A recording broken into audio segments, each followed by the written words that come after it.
River Phoenix, at precisely 1 a.m. on Halloween 1993, transformed the cold sidewalk outside the Viper Room nightclub, a sanctuary of Hollywood dreams, into the stage for a gruesome, agonizing death. While Johnny Depp was immersed in the dazzling electric guitar music inside just across the brick wall, he, the most handsome idol of Generation X, lay convulsing violently on the dusty, cigarette-streaked concrete. There were no spotlights, no script, only the body of a 23-year-old destroying himself in a chaotic chemical storm, his life draining away with each blow of his head against the icy pavement. This wasn't a dramatic scene staged for an Oscar, but the stark end of an angel whose wings had been broken long before his fall. Joaquin Phoenix's heart-wrenching scream on that 911 call wasn't just a cry for help. It was the death knell for the innocence of an entire generation. River Phoenix didn't die from a fateful drug-laced cocktail that night. He died a slow death from within, drained of his soul by a machine that, instead of offering a hand, raised a camera lens. Even as his breath faded, the paparazzi flashbulbs exploded over his still body, capturing the tragedy not to mourn, but to turn him into the most beautiful corpse displayed on the front page of tabloids the following morning.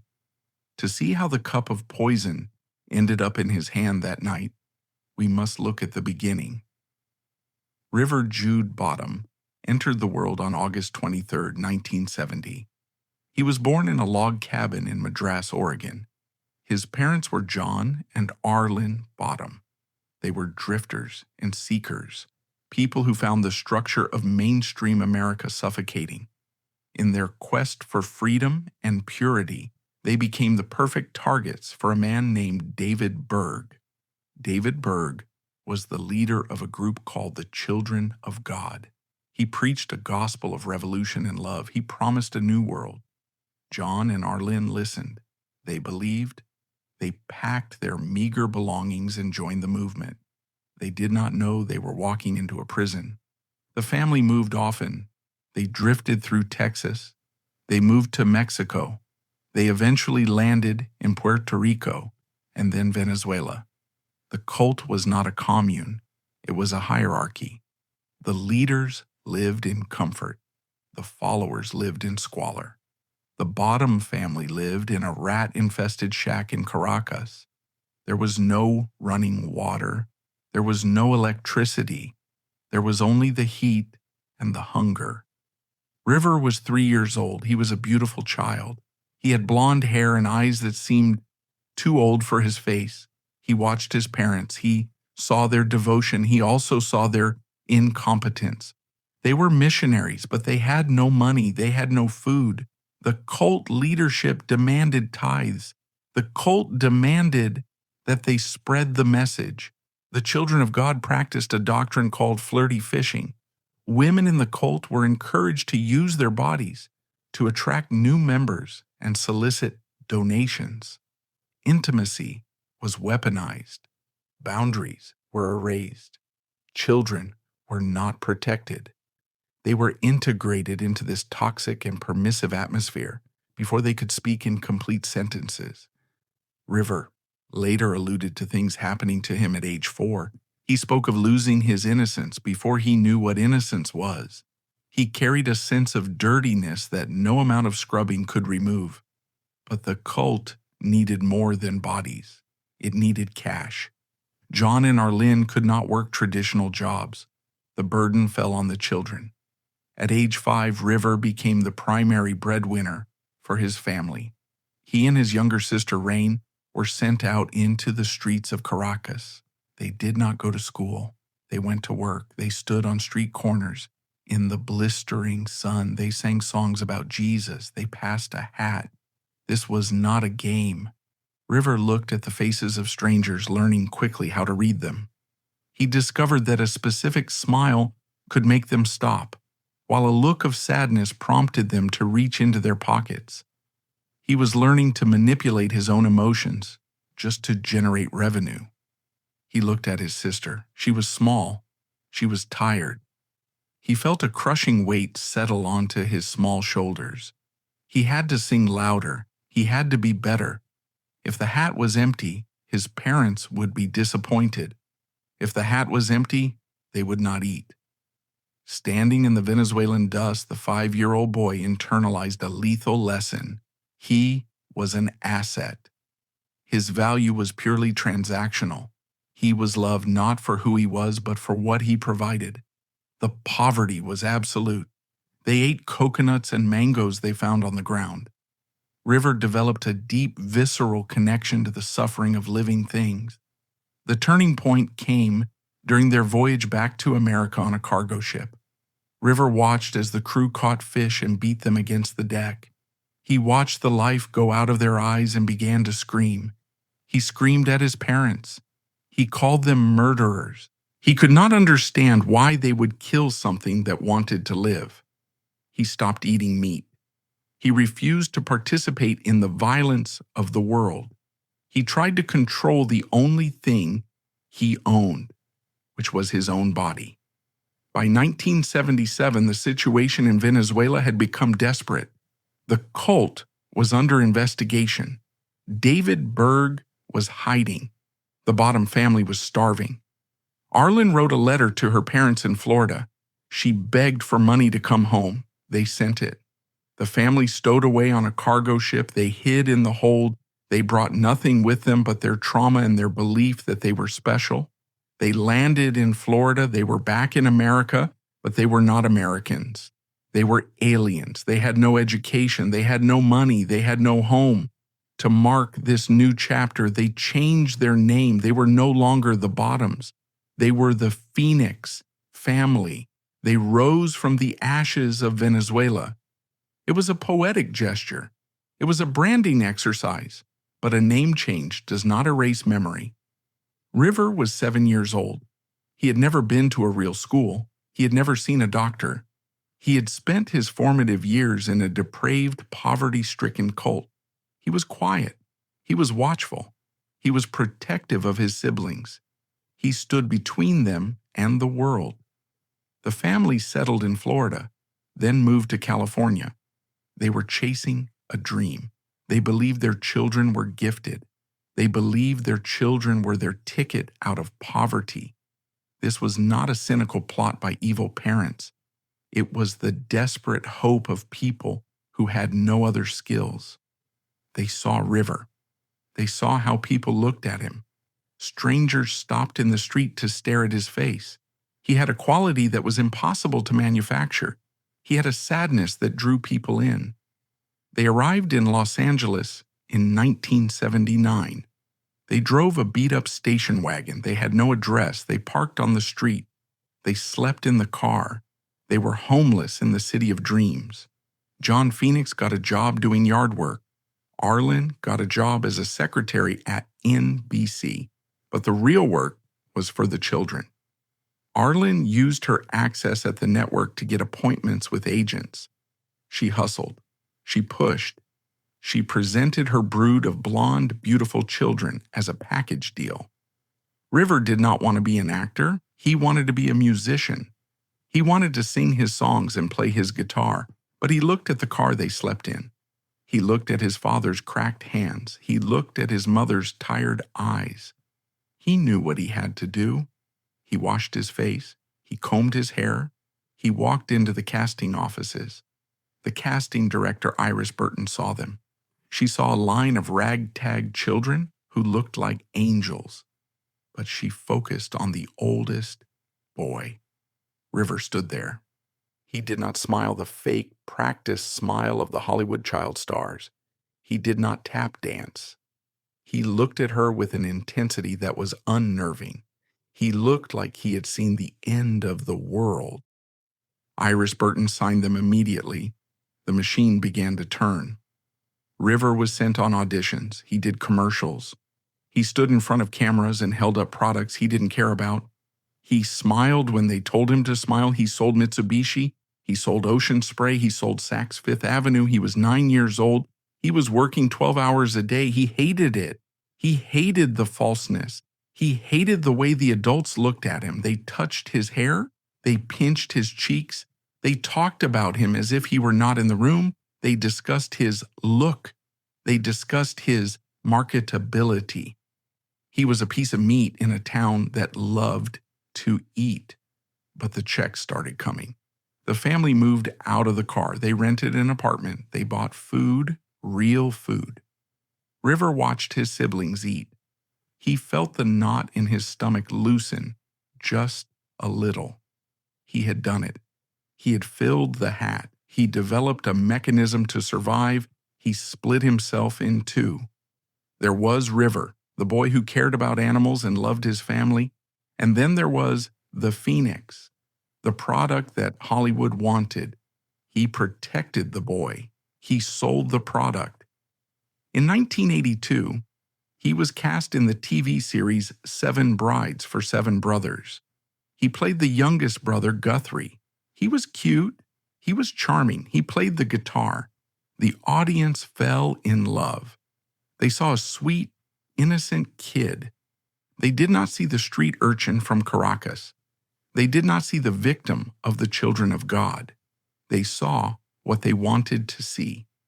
The show was canceled, but the momentum was building.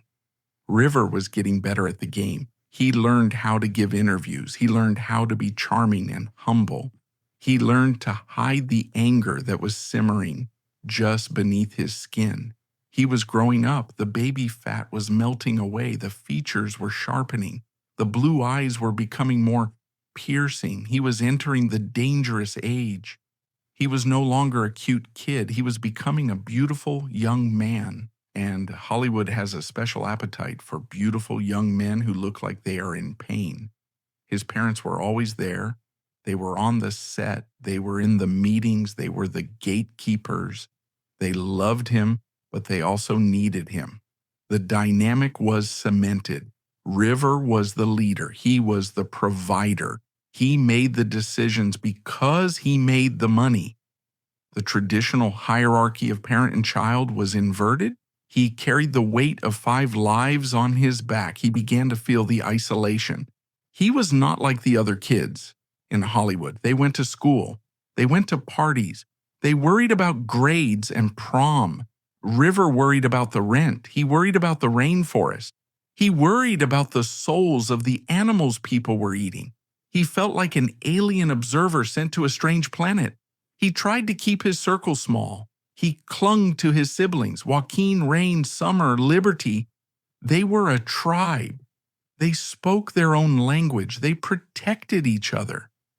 But River was the shield. He took the blows so they didn't have to. By 1985, he was ready for movies.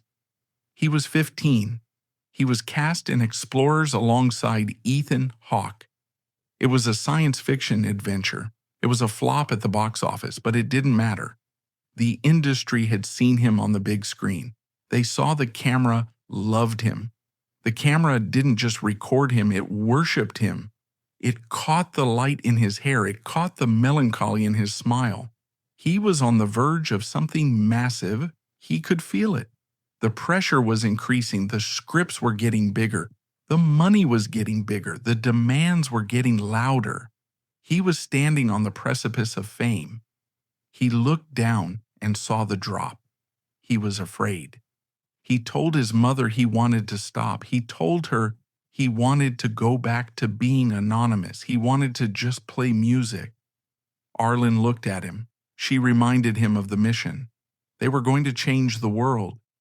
River's fame was the vehicle. His face was the messenger. If he became famous, he could talk about the environment. He could save the animals. It was a noble trap. It framed his ambition as a moral duty. He couldn't quit because he wasn't just working for money, he was working for a cause. He swallowed his fear. He nodded. He picked up the script for a movie called Stand By Me. He did not know that he was about to rip his own chest open and show the world his heart. He did not know that the tears he would cry on screen would be real.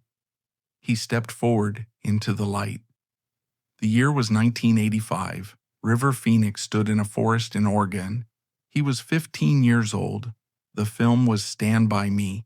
The director was Rob Reiner. The role was Chris Chambers. On paper, Chris Chambers was a fictional character. He was the tough kid from the wrong side of the tracks, the leader of a group of misfits, the boy judged by his last name before he even opened his mouth. In reality, Chris Chambers was River Phoenix. The casting was not an act of selection. It was an act of recognition. Rayner needed a boy who carried the weight of the world in his eyes.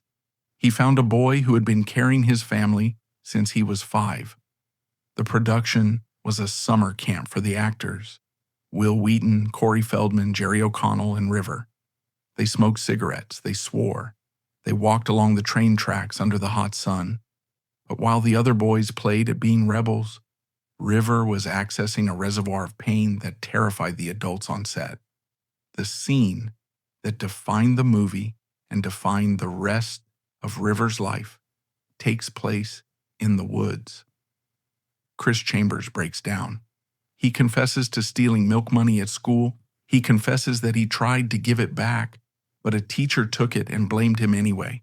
He cries because he realizes the world is rigged against him.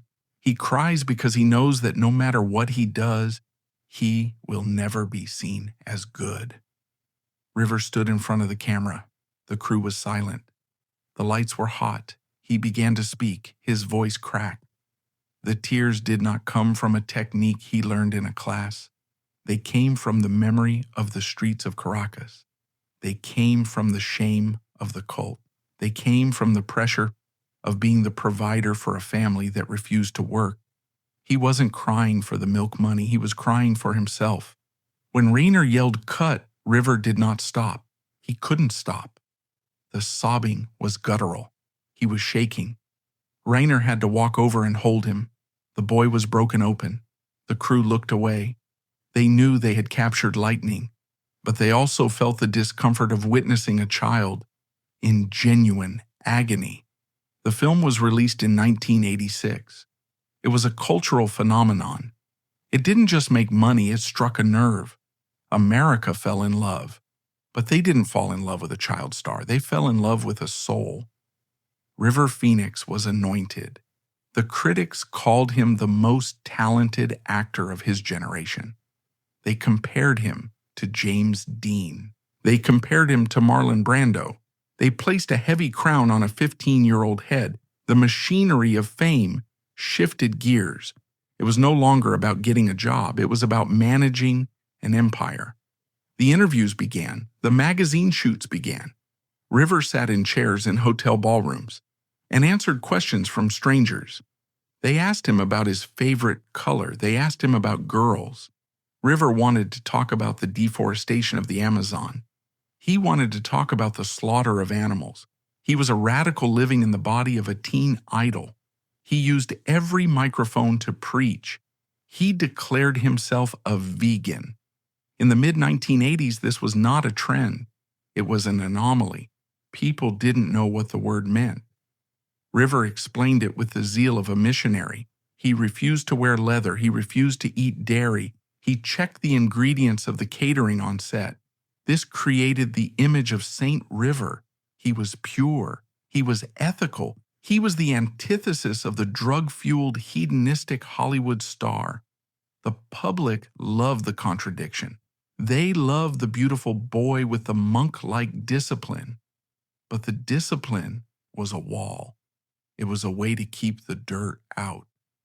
River believed that if he controlled what went into his body, he could control the chaos inside his head. If he didn't eat meat, he wasn't violent.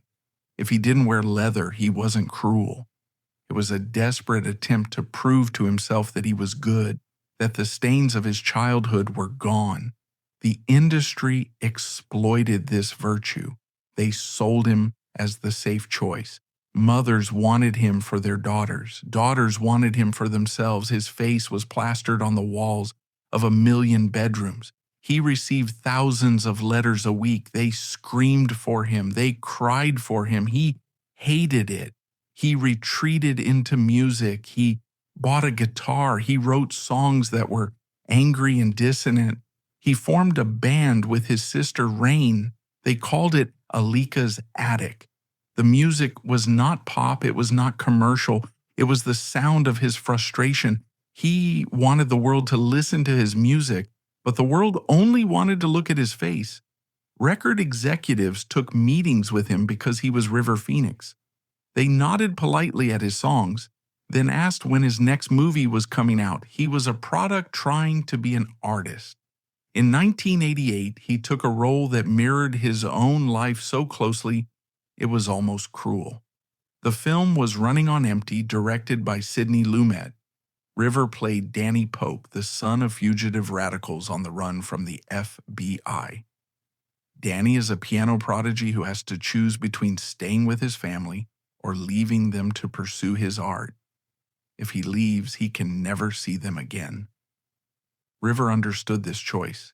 He lived it every day. He wanted to leave. He wanted to quit Hollywood. He wanted to stop being the breadwinner. But leaving meant abandoning his parents. It meant cutting off the cash flow that sustained their bohemian lifestyle. It meant betrayal. He poured his conflict into the role. In the scene where he tells his girlfriend, played by Martha Plimpton, that he has to leave, the pain is palpable. It is the pain of a boy who loves his family, but is being suffocated by them. River fell in love with Martha Plimpton. She was sharp. She was cynical. She was the daughter of actors Keith Carradine and Shelley Plimpton. She knew the business. She saw through the bullshit. She saw through River's saint persona. She saw the scared kid underneath. For the first time, River had a peer who challenged him.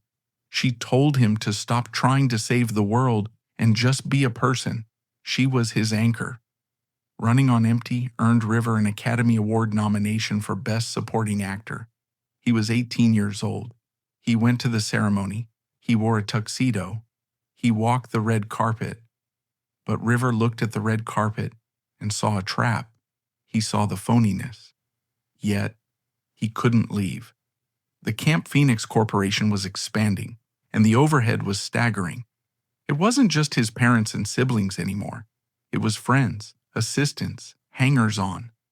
People from the old cult days started to reappear, looking for a handout. River hired them. He gave them jobs as assistants or security guards. He couldn't say no. He felt responsible for everyone. He was the father to 100 adults. His father, John, was becoming a problem. John Phoenix struggled with his own failures. He watched his son achieve the fame and wealth he had never found. He became resentful. To assert his dominance, John began to treat River like a peer rather than a son. There are reports that John was the one who introduced River to alcohol and marijuana. It was a twisted rite of passage. If he couldn't be the provider, he would be the drinking buddy. River was the sole investor for a family that believed the universe would provide. But in practice, the universe was just River. He couldn't take a year off or go to rehab. To stop working meant cutting off the lifeline for everyone he loved. He was trapped. In 1989, Hollywood offered him the keys to the kingdom. Steven Spielberg and George Lucas were making Indiana Jones and the Last Crusade. They needed someone to play the young Indiana Jones.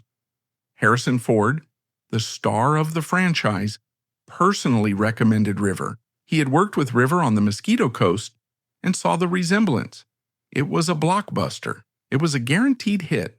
It was a paycheck that would secure his family's future for years. River took the job. He showed up on set.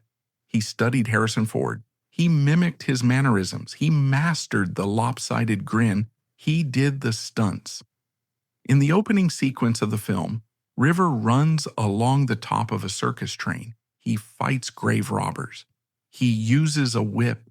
He is the epitome of the action hero. The film was released. It was a massive success. River Phoenix was now a global superstar. He was on fast food cups. He was on posters in Tokyo and London. He was the Prince of Hollywood. But inside, he was rotting. He felt like a fraud. He was preaching anti-consumerism, while starring in a movie that existed to sell popcorn and toys. He was talking about saving the earth while flying on private jets. The dissonance was deafening. He felt he was selling pieces of his soul transaction by transaction. He began to sabotage his own fame. He would show up to interviews disheveled. He would give non sequitur answers. He would talk about politics when they asked about movies. He cut his hair. He tried to make himself ugly. He wanted to destroy the teen idol so the musician could live. He started drinking. It started socially. A beer after the show, a glass of wine to come down from the adrenaline of the set. But River didn't do things by halves. He drank to obliterate the noise. Alcohol softened the edges of his anxiety.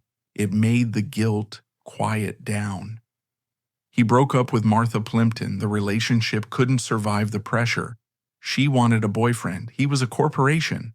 She wanted normalcy. He was a walking chaotic event. The breakup devastated him. She was the one person who told him the truth. Without her, he was surrounded by yes men and dependents. By 1992, River was a 20-year-old veteran, exhausted to his marrow. He desperately wanted to retire, to bury the actor and resurrect the musician. But Camp Phoenix had a burn rate that didn't allow for breaks. So, trapped by his own generosity, he took the paycheck for Sneakers, a safe studio movie to keep the lights on, even as his own light began to fade. The script for My Own Private Idaho landed on his desk. It was weird. It was non-linear. It was directed by Gus Van Sant, an indie darling who made movies about the margins of society. The character was Mike Waters, a gay street hustler, a narcoleptic, a boy who had no family, no home, no future, a boy who sold his body to survive. River read the script. He saw himself. Mike Waters wasn't a hero. He wasn't Indiana Jones. He was a piece of debris floating in the gutter. River felt a magnetic pull.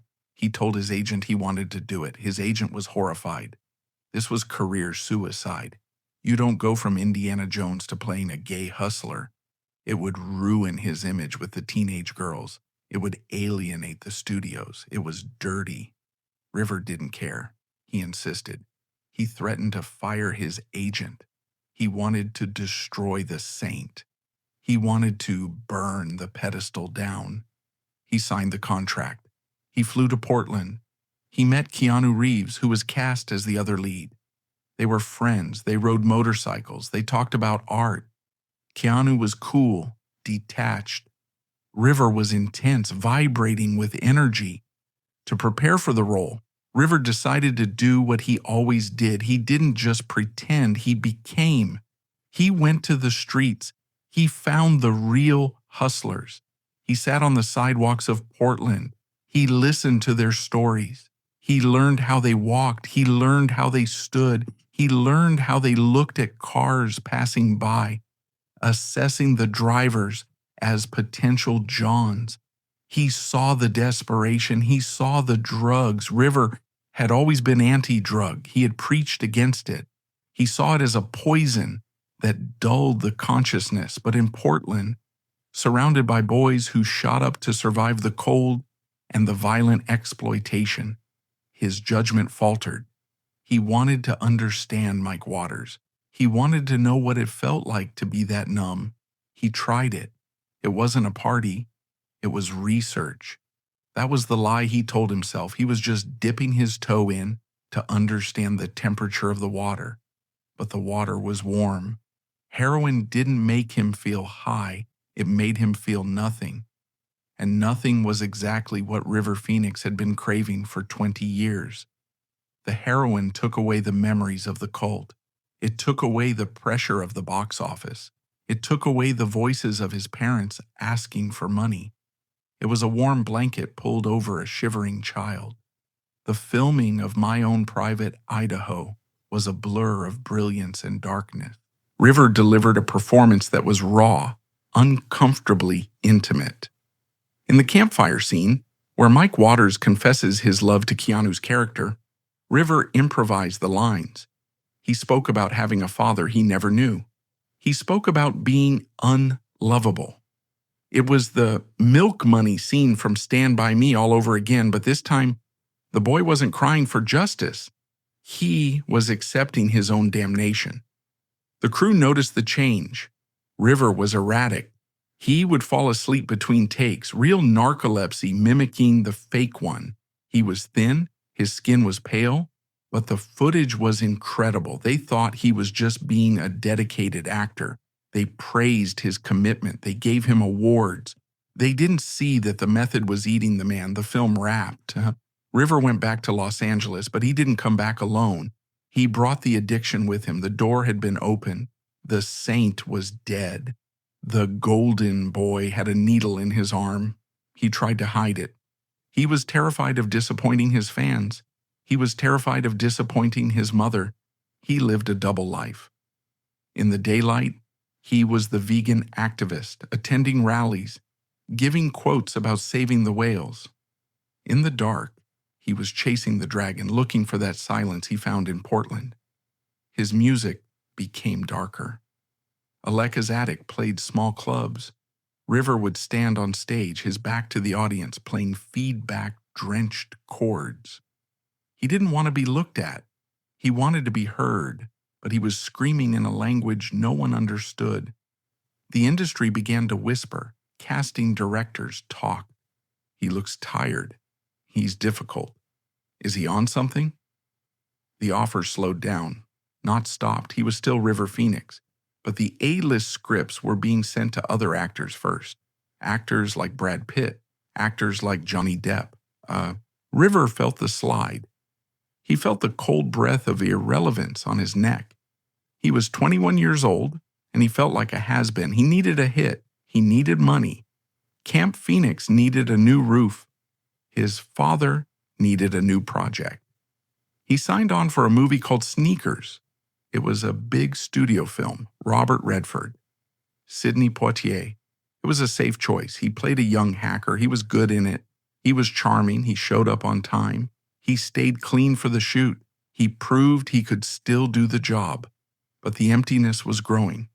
He looked at the older actors, Redford, Poitier, and he wondered how they survived. How did they keep a piece of themselves for themselves? He felt he was given everything away. There was no River left. There was only the public domain version. He started spending more time in the Viper Room. It was a new club. It was cool. It was dark. It was owned by Johnny Depp, a peer he respected and envied. Depp had managed to be a star without losing his edge. River wanted that. He wanted to be part of the scene. He wanted to belong. He befriended the musicians.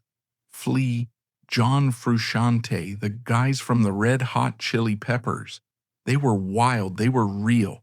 They didn't care about box office receipts. They cared about the groove. River felt at home with them. They accepted him as a musician, not a movie star. But the music scene in Los Angeles in 1993 was awash in drugs. Heroin was fashionable. It was the era of grunge, flannel shirts, unwashed hair, apathy. River fit right in. He moved between worlds. He would go to a PETA benefit gala in a tuxedo, giving speeches about compassion. Then he would go to a dealer's house in West Hollywood. The cognitive dissonance was splitting his psyche. He was the hypocrite he hated. In late 1993, he accepted a role in Dark Blood. It was a strange, apocalyptic thriller. He played a hermit living in the desert, waiting for the end of the world. It was filming in Utah and New Mexico. The location was desolate. The subject matter was bleak. River didn't want to go. He told friends he had a bad feeling. He told his sister he was tired, but the contract was signed. The advance was spent. The machine demanded fuel. He packed his bags and hugged his mother, promising her he would be safe and eating right. It was a lie. He got on the plane flying to the desert to play a man waiting for the apocalypse. unaware that his own apocalypse was already written in the stars. The location of his final work was Torrey, Utah. It was a landscape of red dust and ancient rock. It was also a landscape of invisible poison. The area was known for being downwind of nuclear testing sites. The soil was contaminated. The locals had high rates of cancer. It was a place where the earth itself was hostile to life. River arrived there in September 1993. He was filming Dark Blood. The title was prophetic. The script was about the end of the world. River played Boy, a widower living in a fallout shelter, waiting for the apocalypse. He did not have to act. He was already living in his own private bunker. The production was cursed from the start. The budget was tight. The location was remote. The cast was small. River starred alongside Jonathan Pryce and Judy Davis. Davis was a classically trained Australian actress. She was sharp, disciplined, and suffered no fools. She looked at River and saw a mess. They clashed. River was improvisational. He mumbled. He changed lines. He was operating on a frequency that Davis found unprofessional. She called him a frustrated rock star. She rolled her eyes when he talked about the environment. To her, he was a spoiled child of Hollywood. To him, she was a rigid schoolmarm. The tension on set was thick enough to choke on. The director, George Sluizer, watched his lead actor with growing concern. River was not well. The camera captured it. His face was gaunt. His cheekbones were sharp blades under his skin. He had dyed his hair a harsh, flat black for the role. It washed him out. It made him look like a ghost before he was dead. River was trying to stay clean. He knew he was on the edge. He told friends he had been sober for 2 months. He was drinking mineral water. He was eating salads. He was trying to flush the toxins out of his system. But the sobriety of an addict is a fragile glass house. The body heals, but the mind waits. The isolation of Utah wore him down. With no clubs or dealers, there was only red dust and silence. He spent hours on the phone with bandmates and his mother, his voice desperate and lonely, pleading to go home. The character of Boy required River to tap into a deep well of madness. Boy was a character who made dolls out of magical roots, believing they had power. River threw himself into the superstition. He began to blur the lines again. He walked around the set with a heavy, limping gait. He stared at the sun until his eyes watered. He was dismantling his own personality to make room for a fictional madman. By late October, the Utah portion of the shoot was finishing. The crew was exhausted. River was shattered. He looked at the schedule. There was a break, a few days off, before they had to resume filming interior scenes in Los Angeles. He saw the break as a lifeline. He could go back to L.A. He could see his brother Joaquin. He could see his sister, Rain. He could play his guitar. He boarded a plane on October 30th, 1993. He sat in the first-class cabin. He looked out the window at the desert below. He was leaving the nuclear wasteland. He was going back to the city of angels. He did not know he was flying toward a different kind of radiation. He landed at LAX. The smog of Los Angeles felt like oxygen to him.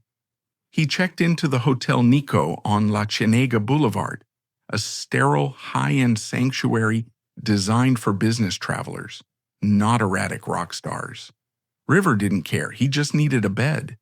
He met up with Samantha Mathis. She was his girlfriend. She was also an actress, known for Pump Up the Volume. She was sweet. She was grounded. But she saw the manic energy in his eyes. River was vibrating. He wasn't relaxed. He was agitated. He was like a coiled spring. He told her the plan. He wasn't going to sleep. He wasn't going to read a script. He was going to the Viper Room. Located at 8852 Sunset Boulevard, the Viper Room was the new Church of Cool, a former mob hangout turned sanctuary by Johnny Depp for the young, rich, and famous. To River, it wasn't just a club. It was the one place he hoped to be heard purely as a musician. The bouncers knew River. They lifted the velvet rope. The Prince of Hollywood walked in. The club was packed. It was Halloween weekend. The energy was aggressive. The music was deafening. River navigated through the crowd. He slid the guitar case under the table. He didn't know it yet, but he was putting away his dreams for the last time. That case wasn't just storage. It became a coffin for his night. His face fell. The manic energy evaporated, replaced by a sullen, crushing fatigue. He looked small. He sat in the dark, watching other people shine on stage. He was the most famous person in the room, and he was invisible. The waitress came. He ordered a drink. He watched the stage. Johnny Depp was up there, cool, effortless, playing guitar. River watched him with a mixture of admiration and jealousy. Depp had figured it out. Depp had the respect. Depp had the club. River had a canceled sitcom and a lecture on veganism. The disappointment was a chemical trigger. An addict in a state of emotional distress is a loaded gun. The sobriety he had maintained in Utah began to crumble. He didn't want to feel this rejection or this bone-deep exhaustion. He simply wanted to change the channel in his brain. He looked around the room. He saw the faces of the Hollywood underground. He saw the dealers. He saw the users. He knew the code. He knew who was holding. Sometime after midnight, the dynamic at the table shifted. River stood up. He told Samantha he would be right back. He walked toward the back of the club, toward the shadows near the restrooms. This is the moment the timeline blurs. There are no cameras. There are only whispers and conflicting witness accounts. But the generally accepted truth is darker. River met a man. The man was a musician. He was known in the circle. He was holding a cup. In the logic of a nightclub, a cup is a gesture of friendship. It is a shared secret. The man offered it to River. He said it would make him feel better. He said it would wake him up. River looked at the cup. He didn't ask for an ingredients list. He didn't check the label. He trusted the tribe. He wanted to be part of the brotherhood of the night. He took the mixture offered to him. Whether dissolved in a drink or inhaled, the substance was likely Persian brown, a potent form of heroin. When combined with cocaine, it created a lethal speedball cocktail. River consumed it, unaware he had just initiated a chemical countdown. He walked back to the table. He sat down. The timer had started. The physiology of a speedball is a violent paradox. The cocaine hits the brain first. It triggers a massive release of dopamine. The heart races. The pupils dilate. The user feels a surge of godlike power. River probably felt a sudden rush of euphoria. The disappointment of the canceled gig vanished. He felt electric. But then the heroin arrives. It hits the opioid receptors. It tells the lungs to breathe slower. It tells the heart to rest. It wraps the brain in warm cotton. River's body became a battlefield. The cocaine screamed at his heart to sprint, while the heroin whispered to his lungs to stop. And because he had been relatively clean for weeks while filming in Utah, his tolerance was low. His body had lost its armor. He turned to Samantha. He grabbed her hand. His grip was too tight. His hand was clammy. "I don't feel good," he said. His voice was thick. His eyes were losing focus. He was sweating profusely. The sweat wasn't normal. It was cold and oily. Samantha looked at him. She saw the change. The boy she loved was disappearing, replaced by something gray and vacant. "What did you take?" she asked. River couldn't answer. The room was spinning. The music from the stage where Johnny Depp's band P was performing the song Michael Stipe was warping into a demonic roar.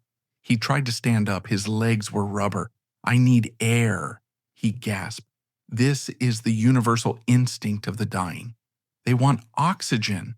They believe that if they can just get outside, if they can just breathe the night air, the chemical fire inside them will go out. River stumbled. He leaned heavily on Samantha. Joaquin saw them moving. He stood up. He saw his brother's face. He knew. They moved toward the door. The bouncer opened it. They stepped out of the velvet darkness of the Viper Room and onto the concrete reality of the Sunset Strip. The air was cool. It was 1 a.m. The streetlights were yellow and harsh. River took 2 steps. Then his strings were cut. He collapsed face first onto the sidewalk. He didn't catch himself. He hit the ground with the dead weight of a body that had already surrendered. Samantha screamed. Joaquin froze. Then the convulsions started. It was not a gentle fading away. It was a violent seizure. His arms and legs thrashed, his back arched, and his head slammed repeatedly against the concrete. Thwack, thwack. Rain Phoenix threw herself onto him. She was small, but adrenaline gave her weight. She pinned his arms. She tried to hold him together. She looked into his eyes. They were open, but they were not seeing her. The pupils were blown wide. The eyes were rolled back, showing the whites. "River!" she screamed. "River!" He didn't answer. He was fighting a war inside his own nervous system. The cocaine was firing every neuron at once. The heroin was shutting down the command center. Joaquin snapped out of his paralysis. He scrambled to the payphone on the corner, his fingers trembling as he dialed. The desperate plea he screamed into the receiver would later be broadcast around the world, the haunting sound of innocence dying in real time. He wasn't the cool younger brother anymore. He was a terrified child begging an operator to save his hero. "He's on the ground. He's thrashing." "Is he breathing?" the operator asked. Joaquin looked at River. The thrashing was slowing down. The violence was turning into stillness. "I don't know. I don't think so." On the sidewalk, River's skin was turning blue. Cyanosis. The heroin had won. The lungs had stopped taking orders. The oxygen was gone. The brain was suffocating. Nearby, the shutter of Ron Davis's camera clicked incessantly. While Joaquin screamed and Rain prayed, the industry was already at work, documenting the execution frame by frame. No help was offered, only documentation. The door to the Viper Room opened. People looked out. They saw the commotion. Some thought it was a performance art piece. Some thought it was a fight. Then they saw the blue face. They went back inside. They ordered another drink. River Phoenix lay on the dirty pavement of West Hollywood. He was wearing a t-shirt and Converse sneakers. He looked like any other kid who had partied too hard, but he was the vessel of millions of dollars of investment. He was a corporation, and the corporation was liquidating its assets. The ambulance sirens cut through the night. They were loud. They were too late. The paramedics jumped out. They saw the scene. A young man, pulseless, apneic. They started CPR. They pushed on his chest. They tried to force the heart to beat. They intubated him. They pushed epinephrine. They loaded him onto the gurney. Joaquin and Rain tried to climb in. The doors slammed shut. The ambulance sped away toward Cedars-Sinai. Samantha Mathis stood on the sidewalk. She looked at the empty space where River had been. She looked at the stain on the concrete. The party inside the Viper Room continued. The bass shook the walls.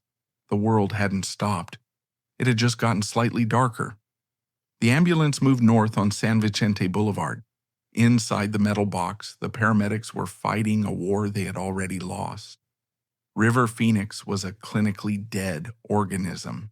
His heart was still. His lungs were collapsed. The electrical impulses that defined his personality, his talent, and his memories had ceased. At Cedars-Sinai, the trauma team swarmed. For 20 minutes, they fought to reverse the irreversible. They employed every measure modern medicine could offer, but the toxicity levels were catastrophic. The Persian Brown had done its work too well. At 1:51 a.m., the physician stopped the clock. The mechanical hum of the ventilation system was the only sound left in the room. River Phoenix was dead. The doctor walked out to the waiting room. Joaquin and Rain were there. They looked like children. They were holding each other. The doctor delivered the news with professional detachment. There was no way to soften it. Your brother is gone. The reaction was not a movie scene. There were no soliloquies. There was just the crushing physical weight of shock. Joaquin, who had been the one to make the call, who had watched the life leave his brother's eyes on the sidewalk, went numb. Rain wept. The pillar of their family, the boy who had carried them from the slums of Venezuela to the mansions of Los Angeles, was a body in a bag in the next room. The hospital staff had a problem. They had a dead celebrity. Protocols shifted. Security was tightened. They knew the press would descend like vultures. They moved the body to the morgue. They labeled it. They secured it. By sunrise, the news had leaked. It started with phone calls between night owls in the industry. Then the wire services picked it up. By morning, it was on the radio. Actor River Phoenix dead at 23. The public reeled in disbelief. It felt impossible to reconcile the truth. River Phoenix was the vegan. He was the environmentalist. He was the clean one. If the headline had been about a rock star or known party boy, it would have been tragic, but expected. This was impossible. It was like hearing that a monk had died in a brothel. Reporters flocked to the Viper Room. They stood on the stain on the sidewalk where he had convulsed. They interviewed the bouncers. They interviewed the fans who were leaving flowers. They built a shrine on the dirty concrete, candles, notes, photos of his face from Stand By Me. Then came the autopsy. The Los Angeles County Coroner's Office took custody of the body. They performed the examination on November 1st. They sliced him open. They weighed his organs. They took samples of his blood, his urine, his bile. The toxicology report was released days later. It was a forensic indictment of the St. River myth. The report stated that River's blood contained lethal levels of cocaine and morphine. It also found traces of Valium, marijuana, and ephedrine. This was not a recreational slip. This was a chemical bombardment. The levels of cocaine and heroin were 8 times the lethal limit. His heart never stood a chance. The report shattered the public image. The vegan messiah was a junkie. The backlash was immediate and cruel. The same magazines that had canonized him now printed headlines about his secret double life. They analyzed his sunken eyes in dark blood. They interviewed sources who claimed they knew all along. The industry that had protected his secrets while he was profitable now sold them for ad revenue. Arlen Phoenix flew to Los Angeles. She had to collect her son. She went to the funeral home where his body was being held before transport back to Florida. She saw him. The makeup artist had tried to hide the bruising from the fall. They had tried to make him look peaceful. But death by seizure is not peaceful. It leaves a mark. She was devastated. She claimed in later interviews that she had no idea he was using drugs. She said he was tired, yes, but not an addict. It was the denial of a mother who could not accept that the pressure she helped place on him had crushed him. But the ultimate violation was yet to come. River's body was placed in a casket at the funeral home. It was supposed to be a private, secure location. The family wanted to grieve in peace. They wanted to remember the boy, not the headline. A reporter from the National Enquirer broke into the funeral home. This act stands as one of the most grotesque moments in the history of celebrity journalism. The reporter entered the viewing room. He was alone with the casket. He opened it. He saw River. The boy was dressed in a t-shirt and his favorite jacket. His hair was cut short and dyed black from the movie. He looked small. The reporter was not satisfied with the angle. The shot wasn't dramatic enough.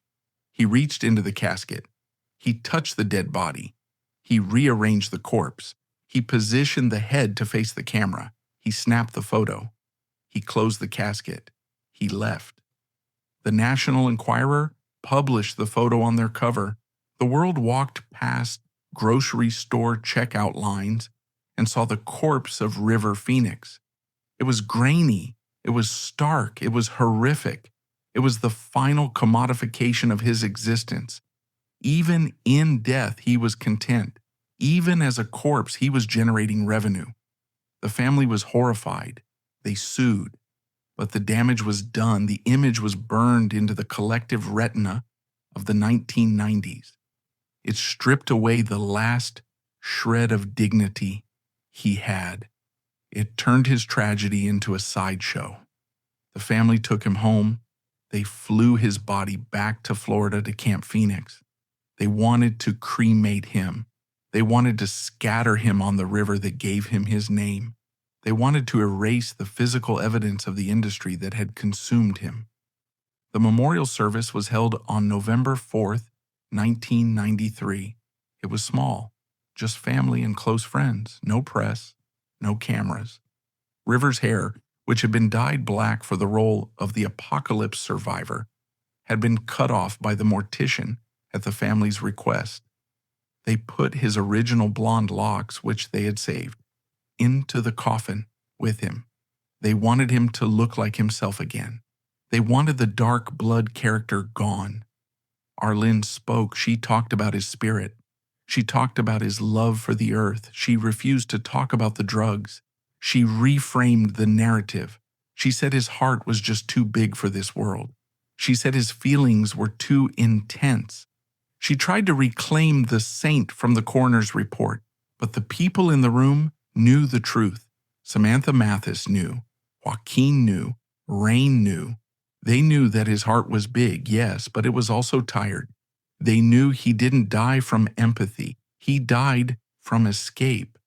Back in Hollywood, the machine didn't pause to mourn. It simply recalibrated. The immense void River left became the springboard for others. Christian Slater stepped in for him in Interview with the Vampire, while the scripts tailor-made for River's wounded soul, from Total Eclipse to the role of Jack in Titanic, fell into the hands of a young Leonardo DiCaprio.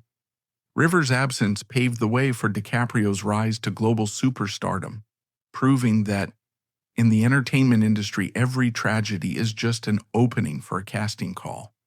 River's own final work, Dark Blood, remained a hostage of this tragedy for 2 decades. It wasn't released until 2013, after director George Sluizer saved the footage from destruction. But for the Phoenix family, this wasn't a cinematic treasure. It was a ghost. They refused to watch it. They had no desire to see their beloved brother flicker on screen, a digital specter trapped forever in the final, painful days of his life. Instead, the true weight of River's legacy fell upon the shoulders of the brother who made that desperate 911 call. Joaquin Phoenix fled the spotlight initially, haunted by the sound of his own voice playing on loop on the news. But when he finally returned, he chose a path distinct from River's saintly image. He embodied distorted, wounded men channeling a darkness that felt eerily personal. This journey culminated in 2020 when Joaquin walked onto the stage to accept the Oscar for Joker. Gaunt, intense, and wearing a pained smile, he looked like a mirror image of the brother he lost. After 27 years, the Phoenix family finally held that golden statuette. The victory felt heavy. In his acceptance speech, fighting back tears, Joaquin quoted a lyric River had written in his teens. "Run to the rescue with love, and peace will follow."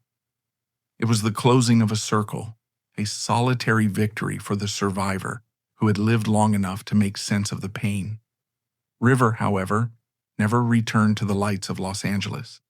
His family chose not to bury him under a glamorous tombstone in the city that killed him. Instead, his ashes were scattered over the family ranch in Florida, returning him to the elements, to the wind and the water he had tried so hard to protect.